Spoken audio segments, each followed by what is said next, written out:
So not great. Right out of let's start with this. It was not on he wasn't on anybody's short list that I know of. And if anyone's trying to tell you, look, I understand there's going to be former teammates of his, guys he played with, of course, guys he played for there from his high school. His dad was his coach for a while too. I understand there's going to be all these people, Oregon State. Oh, he's so great. He's so brilliant. Yeah, he's never called plays.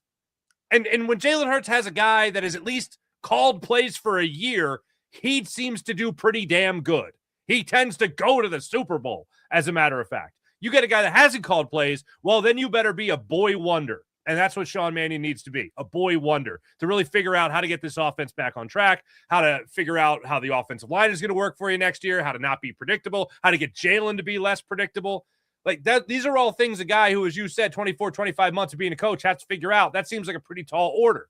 And then you talk about a guy who's going to be your passing game coordinator and Josh Grizzard. He's called plays once in his career. Other than that, he has more experience as a quality control coach than he does as a play caller. So this isn't exactly a brain trust from the outside looking in that you're putting Jalen Hurts in. So look, here's the thing. There's going to be a lot of people who are going to say nice things about Sean Mannion and try to build him up. And you know what? Fine, because no one can tell you that you're wrong other than the fact that obviously there's no experience here in calling plays or even being a coordinator before. What the Eagles fan base is trying to, or excuse me, what the Eagles are trying to sell the fan base on right now is because he's young, he's innovative. Those don't go hand in hand. Sure, you could have a guy like Kellen Moore who just retires 1 second, next minute he's calling plays and he's doing a great job. But those still seem like they're few and far between. If you're really looking to build up what Sean Mannion could be before he ever calls a play in the regular season, I think it is worth noting that Matt LaFleur thought it's a good idea to have him around. Sean McVay thought it was a good idea to have him around. Jeff Fisher drafted him. I mean, this is an experienced head coach, albeit a defensive mind.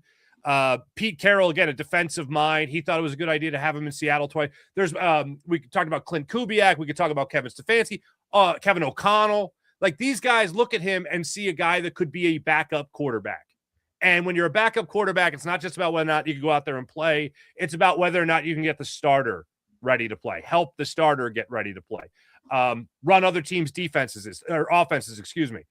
Those are things that I think add to the experience of at least what creativity he could bring to the table, diversity he could bring to the table, good quarterbacks he's played around. Being around a guy like Tom Clements with the Packers, he's worked with a lot of quarterbacks. The Eagles need to diversify their offense greatly and think way outside the box. I think, Sean, if you're asking me if I'm optimistic or pessimistic, there's nothing that is overwhelmingly optimistic about the hire except a big fat maybe.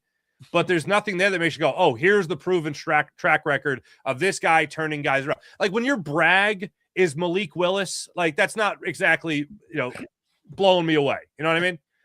Yeah, no. I mean, when you brought up the greatness of Jeff Fisher, I kept thinking about the wonderful coaching job he did on Vince Young when he was in Tennessee. I mean, that was legendary, right? Of course. Yeah. I mean, so phenomenal.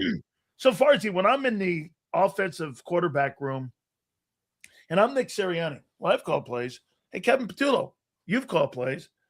Let me see here. Oh, Josh Grizzard, you call plays. Who's the one dude in the room my offensive coordinator? He hasn't called plays. I don't even know. If you're jailing, you're sitting in there and you're like, wait, okay, this is kind of, you guys have all called plays. At least you've called plays. I mean, you can say whatever you want about Kevin Patullo. They won 11 games with him. Mm-hmm. I mean, they were 11. I look over at this guy. He's been a coach for 25 months. Man, I just don't know how you land on that. So let me move on to this next one here. So the greatness of Vic Fangio. Now, I don't know what's going on. Do you think by the way, do you believe if he does come back, this is his final season? I don't think you flirt with quitting twice. Or excuse me, 3 times. I think once, I got one more year. Oh, that was still a pretty good year. I got one more left in me. I think that could happen. I think if there's a financial aspect of it too, that could speak his language a little bit more also. The fact that he's so close to home, I think that speaks a little bit of his language as well. But I think that if he does come back this year, if that does eventually become ironclad, I wouldn't see how it wouldn't be a one and done. And the Eagles would be fools to think it wouldn't be anything more than one last hurrah for Vic Fangio. Man, I'm okay, and then help me out on this one. So how did Jeff Stoutland go from having one of the most iconic run games in NFL history, maybe the most iconic run game, including the Emmitt Smith teams, to being reportedly from being the run coordinator to now you're in a position where you're questioning on your roster? How did Jeff Stoutland go from the best offensive line coach in pro football to being a guy they're questioning his decision-making this past season? And reportedly after the mini bye, they took those responsibilities away. How'd you get there? I feel like this is 2 out of 3 questions you're asking me to explain stupid, and it's really hard, okay? Like, I can't tell you what's great about Sean Mannion. He's 33. Yay. I don't know. Like, and this isn't on you. This is on the Eagles here. I'm trying to explain what the hell the Eagles are doing here. How do you demote? Yeah, how do you demote the guy that, other than Vic Fangio, is the most trusted coach in the room? Like, what are we doing here? This is 1 year after having one of the most historic rushing seasons ever, tacked on to what could very well be a position coach Hall of Fame career of Jeff Stoutland. And you're saying, no. You know what, Jeff? Do less. We know you're great at it, but just do less. How does that make any sense? It doesn't. It's dumb. And who's taking over more of that responsibility? Is it Kevin Patullo? Because that seems like a dumb idea. Is it Nick Sirianni? Because now we're getting dumber. This is ridiculous to me. And how the Eagles have done this, like, for instance, if you think in retrospect on a greater scale, you go back to 2023 and Brian Johnson actually had a top 10 offense. It started top eight.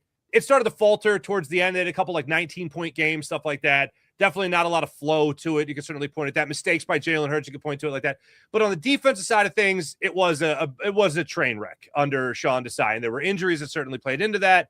But man, going and making that change was drastic at 10-3, going to Matt Patricia. Very similarly, this year, you mean to tell me on a lesser scale but similar, you're going to change who's in charge of the run game? Like, that was the problem? What? That makes zero sense. So the Eagles have done drastic things before, obviously with the defensive side of the football in the decided Patricia year in 2023. And now you're telling me that the guy that helped put together a historic push-button run offense that carried you to a Super Bowl and through the playoffs and through the regular season, you told that guy, you know what? We could do better without you. That is a slap in the face to a guy who, like I said, other than Vic Fangio, is the most trusted coach in the room. With this hire of offensive coordinator? I don't see how he could be. I know I'm asking you very positive questions here. I mean, I'm putting you on the stand here. Yeah, and I'm fine. What am I going to be on the fence on this one? No, this is easy. I mean, in all honesty, it's not fun to talk about what sucks, but it is easier.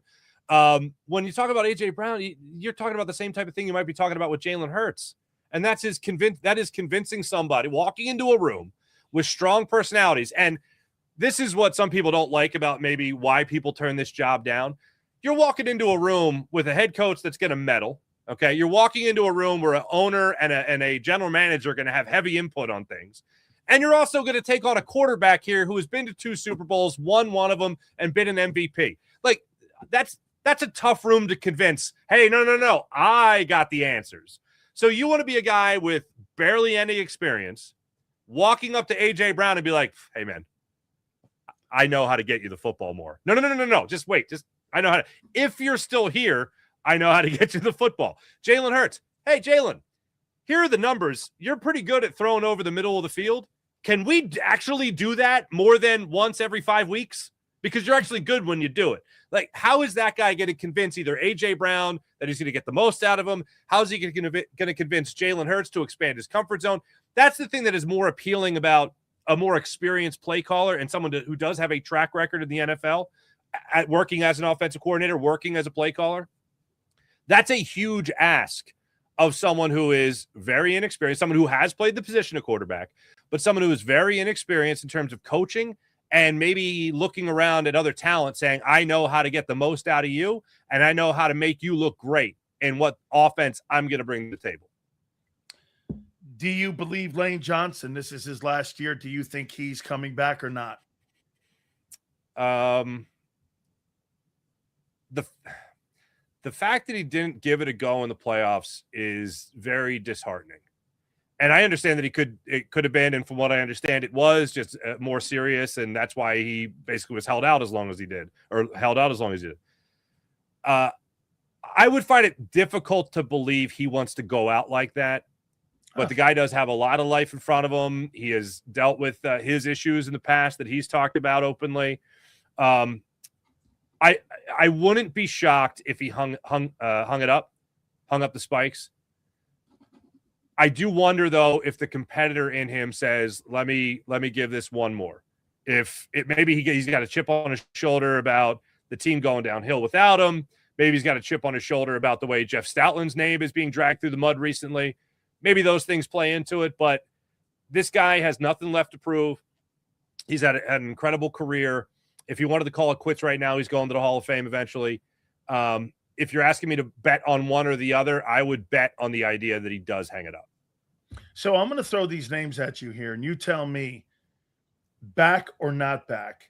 Reed Blankenship. I think he's back, and I think a big part of that is because of Drew Makuba.